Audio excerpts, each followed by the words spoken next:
So let's start with doping because we can't get enough of that stuff.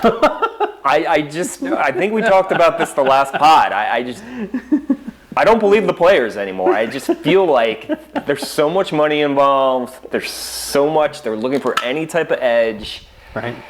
And we spoke last time with Sinner, and his personal trainer had a banned substance on his hand for a cut, and he was massaging him, and it somehow tainted into his... I'm sorry. blood, and his hormone that increased. That's just... and these guys have so much money, and they have such great lawyers, so I understand their case, but I'm sorry, after the whole baseball thing, I just don't believe them. And then after that, Iga... Incidentally, both top players in both the ATP and WTA, number one, both get hit with doping. Trimetizidine, which we were listening to this guy Derek from More Plates, More Dates, and he was saying that my understanding is just helps you be more efficient in using oxygen, and it's less stress on your heart, so it's more of an endurance type of enhancement. Yeah, I mean, when you're running around that court, and it's mostly what tennis is.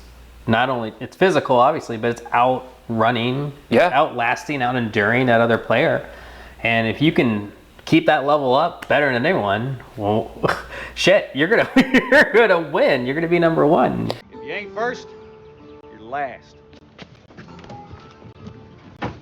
If you ain't first, you're last. Maybe. And then he also says in that podcast, this guy Derek from More Plates, More Dates, who knows everything about supplements and banned supplements, they don't test for EPO. They're not testing for HGH. So I'm sorry. And then the whole punishment is just so strange too, and hard to understand. She didn't play for a month. That's when she was banned. But then she played the Billie Jean King Cup, or one of those. It was it Billie Jean King Cup? Yeah, she played Billie Jean King Cup. Right. But why was that okay? And then Halp's whole career gets lost for a year and a half. Yeah.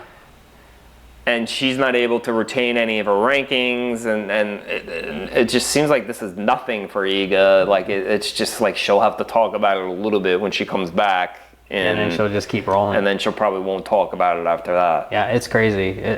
It's just a little special treatment for people at the top. And if they're not testing for it and people know how to get away with it, I mean, if you got a crew and you're a top player and you got the money, you got the resources, you're going to get slide by.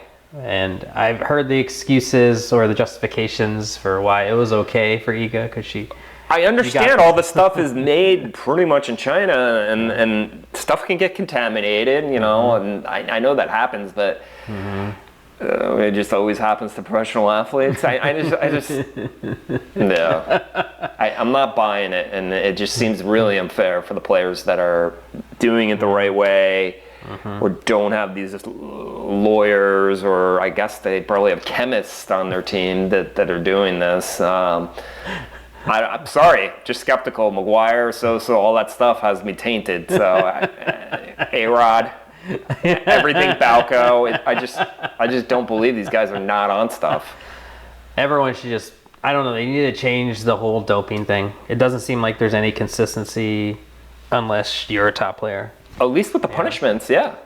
I mean, everyone should get the same penalties. Just like baseball, it's like first offense, you miss a certain amount of games. They should have. I guess you couldn't do it in matches, but maybe tournaments, or I guess it would be time. But it has to be time, but it's just hard to really understand the punishments. They seem like nothing to either one of them. I'm sure this is a subject that's not going to go away. We're going to hear a new doping thing and someone else, I don't know. Just like Derek said, they're always going to be one step ahead of the testing. So that's when you have a good team, I guess.